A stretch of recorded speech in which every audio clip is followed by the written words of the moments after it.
O'g'limning anginasi og'rimasa ham doimo katta turadi. Buni oldirib yuborishim kerakmi yoki o'z-o'zidan kichrayib ketadimi? Xalq tilidagi angina, ya'ni bodomchasimon bezlarni kattalashishi asosan yosh bolalarda 3 ta sababi bo'ladi. Birinchi sabab bu bolaning immun tizimining pastligi.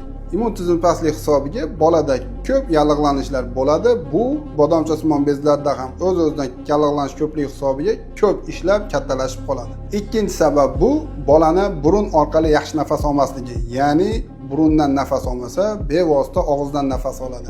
Shuni hisobiga bunda ham bodomchasimon bezlarga oshiqcha infeksiya tushadi va shuni hisobiga ko'p ishlab kattalashib qolishi mumkin. Uchinchi sabab bu normal holat, ya'ni bolalarda immun tizimining rivojlanayotgani hisobiga bodomchasimon bezlar ham katta holatda bo'ladi, lekin bunda bolalarning nafas olishiga va gapirganda gapini to'ntoq holat, ya'ni bo'g'iq holati chiqishiga xalaqit bermaydi. Ushbu videoni yosh farzandi bor ota-onalarga yuborib qo'ying va meni sahifamga obuna bo'lishni unutmang.